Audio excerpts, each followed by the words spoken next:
یہ تو ہمارے لیے کھلونے ہیں. ہم تو اپنے ینگسٹر کو اجازت دیں نا. تو یہ آپ کو پہلے بھی پتا ہے کہ اٹھا کے موٹر سائیکل پہ بھاگ گئے تھے. ابھی جو پکڑے ہیں اور کچھ تو ہم نے عوام ہی سارے کنٹرول کر لی ہے اور ان کو جب گرایا ہے تو وہ 2 بندے کوئٹہ میں زخمی ہوئے ہیں. اعوذ باللہ من الشیطان الرجیم. بسم اللہ الرحمن الرحیم. السلام علیکم ناظرین، میں ہوں آپ کا ہوسٹ میں ظفر اقبال ظفر، پروگرام پنچایت کے ساتھ TV 2 ویب چینل پہ. جیسا کہ اب افغان پاکستان تقریباً وار بھی ہے اور ایران اسرائیل بھی، ان ایشوز پہ پہلے بھی ویڈیوز اپلوڈ کر رہے ہیں. میرے ساتھ بیٹھے ہیں بھائی ہمارے پروفیسر ریاض احمد صاحب، جو کہ اس تعلق کے محتاج نہیں ہے، سابقہ ڈیو کالجز گجرات، سابق انچارج شعبہ لا ہسٹری اور سیاست زمیندارہ کالج.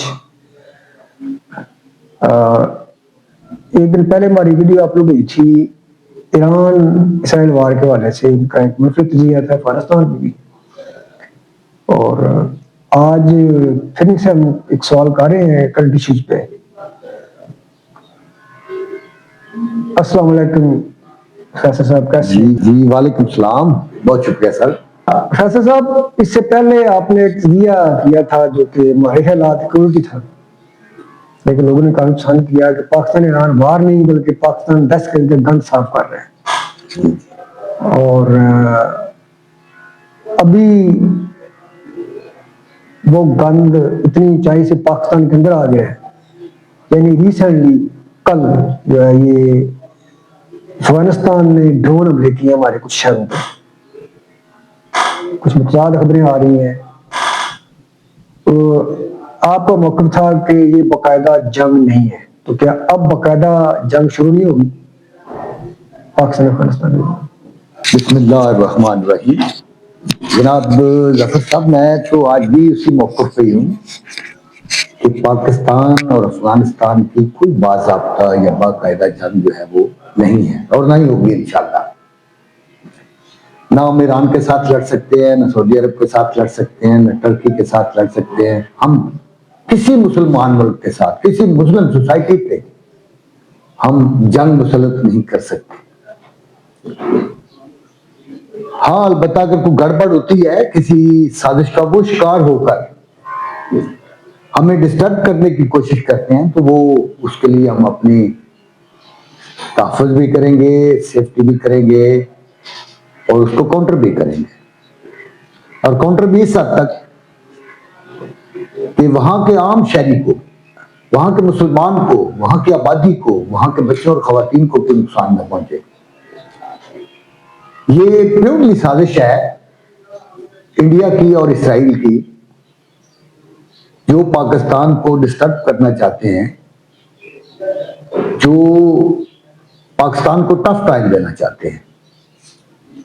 تو یا تو وہ کھل کے وہ ہمارے سامنے آئیں، پھر ہماری جنگ ہوگی، اسرائیل سے ہوگی یا انڈیا سے ہوگی یا کسی ملک سے بھی ہوگی، پھر ہماری جنگ ہے. لیکن ان سے جنگ نہیں ہے. ان کو ہم نے ٹیکل کرنا ہے، کنٹرول کرنا ہے. ہوا کیا ہے اب؟ ہوا یہ ہے کہ رات کو، اور یہ ضروری نہیں کہ ڈرون آپ کو ایک آدھ دن تک یہ سارا کلیئر ہو جائے کہ یہ ڈرون افغانستان سے آئے ہیں اور یہاں پہ ہی کہیں لوکل بیٹھے ہوئے کسی علاقے سے کسی نے چھوڑے ہیں. کیونکہ یہاں پہ بھی اب تک ہزاروں افغان موجود ہیں جن کو وہ استعمال کر سکتے ہیں.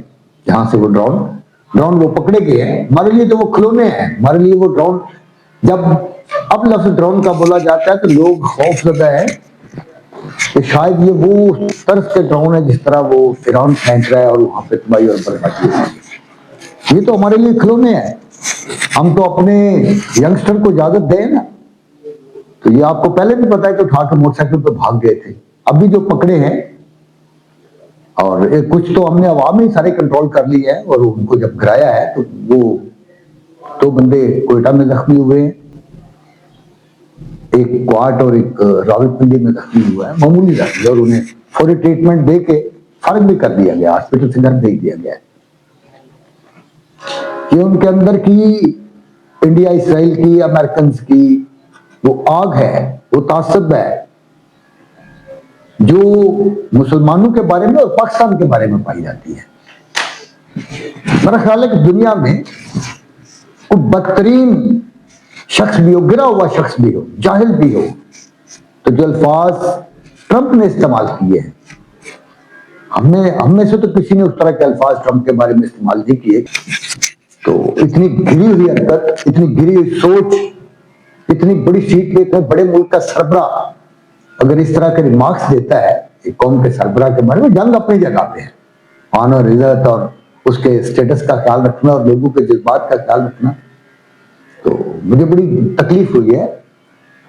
تو البتہ ہمارا یہ میسج ہے, پوری دنیا کو یہ میسج ہے کہ ہمیں تو کتا اور بلی مارنے کا بھی آرڈر نہیں ہے, حکم نہیں ہے. بلا جواز آپ مت کسی خوف میں مبتلا ہوئیے. پاکستان کی آرمی, پاکستان کی سیکورٹی, پاکستان کی انٹیلیجنس جو ہے وہ دنیا کی پہلی دوسری ایجنسیوں میں وہ شامل ہے.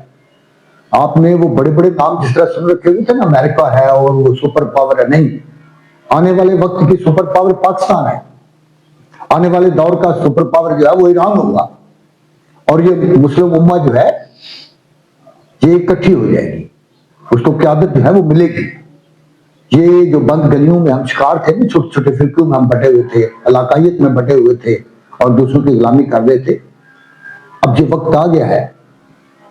اقبال نے کہا تھا نا کہ مسلمان کو مسلمان کر دیا طوفان اہل مغرب نے, کہ جو اہل مغرب کا طوفان ہے, جو نفرت ہے, جو تاناشاہی ہے, جو گنڈا گردی ہے, جو بدماشی ہے, جو ضلالت ہے, وہ انشاءاللہ ہمیں ایک سٹیج پہ اکٹھا کر دے گی اور یہ امت مسلمان ہے وہ اس کا مقابلہ کرے گی. رہا افغانستان, تو اس کا ہمیں کوئی بار نہیں ہے. چند لوگ اساتذی جو ہیں ان کے ہاتھ لگے ہوئے ہیں, وہ روکڑے لیتے ہیں اور یہاں پہ کبھی دھماکہ کر لیا, کبھی بینک اڑا دیا, کبھی تھانے پہ حملہ کر دیا, لیکن اب نہیں ہوگا. اس کا پورا بندوبست جو ہے وہ تیار ہے. عوام کو مطمئن رہنا چاہیے, عوام کو پورا تحفظ ہے, پاکستان محفوظ ہے اور محفوظ ہاتھوں ہے, اور ہماری قیادت جو ہے وہ متزلزل نہیں ہے, بڑی پورے تمام ہے. بلکہ ہم تو یہ کوشش کر رہے ہیں کہ ہم اپنا رول پلے کریں ایران امریکہ کی جنگ میں, سعودی عرب ایران کے اختلافات میں, اور ہم اس کو جو ہے وہ افہام و تفہیم کی طرف لے کر آئیں اور کسی نتیجے پہ پہنچے تاکہ دنیا میں امن قائم ہو. کیونکہ ہم انسانیت کے دشمن نہیں ہیں, ہم امن کے دشمن نہیں ہیں. Islam is the religion of peace and love. ہمارا تو پیغام اس کائنات میں جو ہے, اس پوری کائنات کے لیے, ہمیں تو درخت کاٹنے کا بھی جنگ کی صورت میں حکم نہیں ہے کہ پھلدار درخت کاٹ دیں, بغات اجاڑ دیں. یہ جاندار اور افراد اور آبادیاں تو دور کی بات ہے, ہم تو وہ پھلدار درخت بھی نہیں کاٹ سکتے, ہم تو یہ ظلم کر ہی نہیں سکتے, ہم تو بستیوں کو اس طرح آگ لگا ہی نہیں سکتے. تو انشاءاللہ یہ امن اور آشتی کا پیغام جو ہے یہ مسلمانوں کی طرف سے, یہ اسلام کی طرف سے, یہ پاکستان کی طرف سے, یہ ایران کی طرف سے یہ جائے گا اور امن قائم ہوگا. بہت شکریہ, ماشاءاللہ آپ نے بہت اچھا یہ نکالا. رائے جو ہے یہ امید ہے کہ اپنی جو ویڈیو دیکھنے والے دھیرے ضرور, انشاءاللہ نیکسٹ ویڈیو کے ساتھ حاضر ہوں گے. اللہ حافظ.